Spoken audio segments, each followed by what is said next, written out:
Let's talk about the difference between abstraction and abstract art. They're often used as synonyms, meaning they mean the same thing. However, this is not entirely true.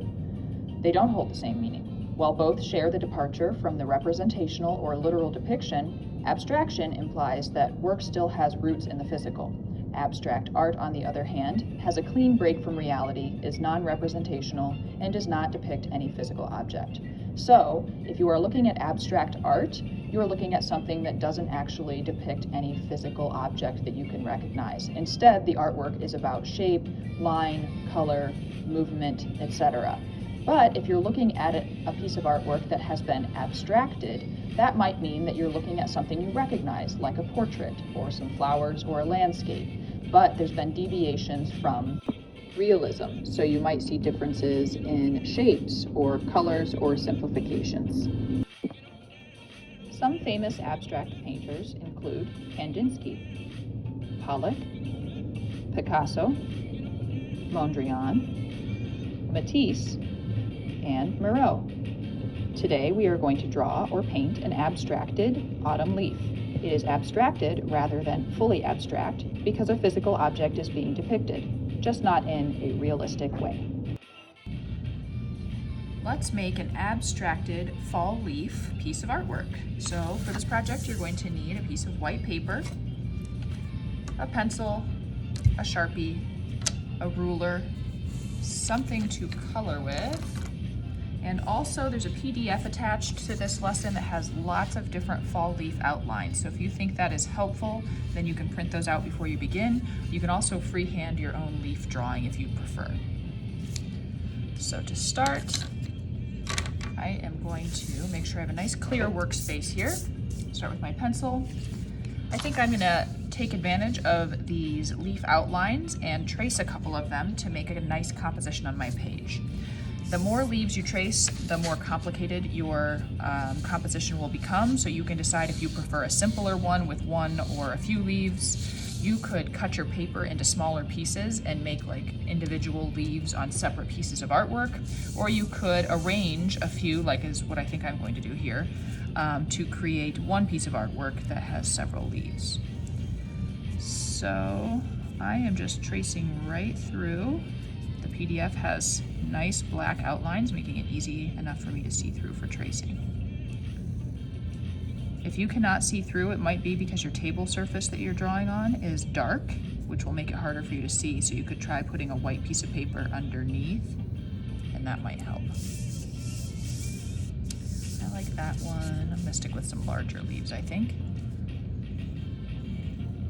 Remember, the more leaves you include, and the smaller they are, the more complex and challenging your composition will be to complete.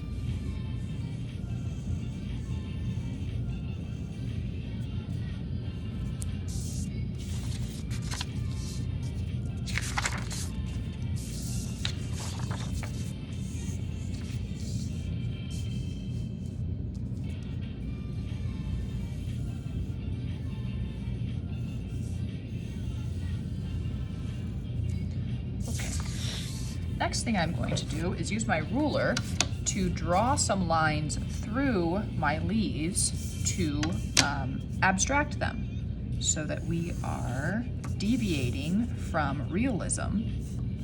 That's called abstraction. I'm kind of creating this zigzag pattern. You could really do it however you wanted to, though, of course.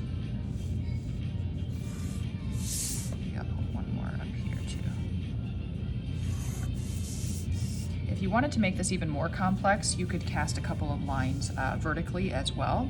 I'm going to stick to this for simplicity's sake. You all know how much I love a Sharpie. I am going to trace with Sharpie next.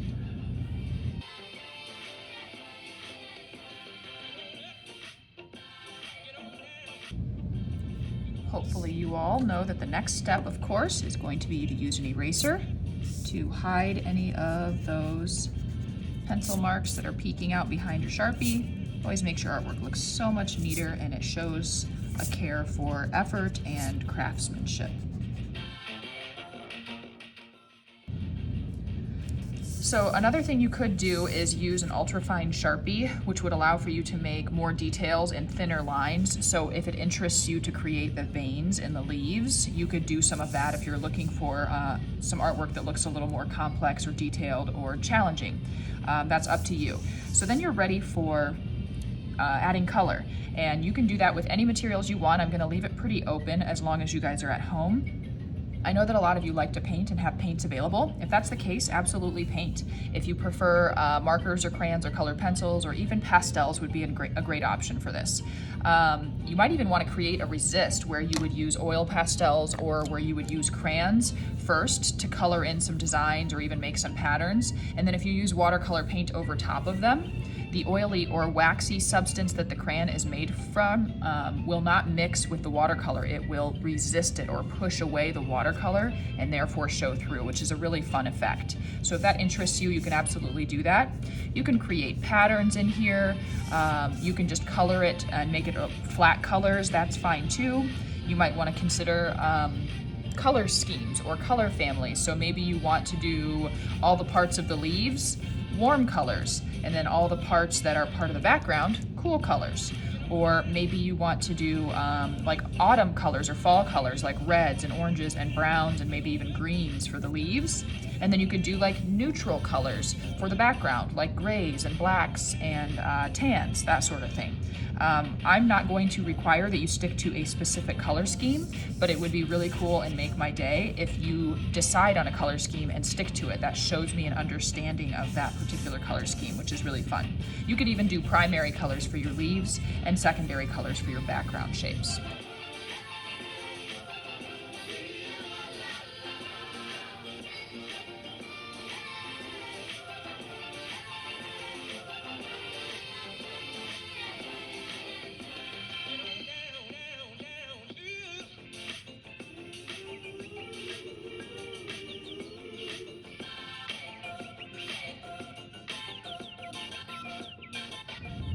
Okay, so now that I'm finished, you guys can see that I decided to do warm colors for my leaves and cool colors for my background shapes. So that helps create contrast so that my leaves stand out as separate from my background.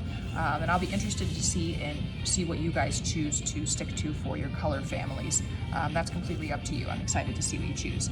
So some things I wanted to point out were that, see this triangle right here? I wanted you to notice that the way it cut through the leaves created two separate shapes for the background, one shape here and this one here. So I didn't have to make sure that because I colored this one purple, I colored this area purple as well. Anytime you see an individual shape, you know, if you don't cross over any black lines, you're able to color that just one color. You don't want to cross colors over black lines. Otherwise, you're going to lose the effect you're trying to create by putting the lines through your leaves in the first place. So I'm hoping that through this project, I can see that you understand some color families, depending on what you choose, and that you have learned the concept of abstraction. So again, this isn't absolute abstract art, because abstract art would be where we deviate from painting something recognizable altogether. But in this case, we have drawn lines through our leaves, we have simplified them, and we have painted them in colors that might not be particularly realistic. So we have abstracted them in some way. So I hope you had fun. I can't wait to see what you guys made, and we'll see you next time.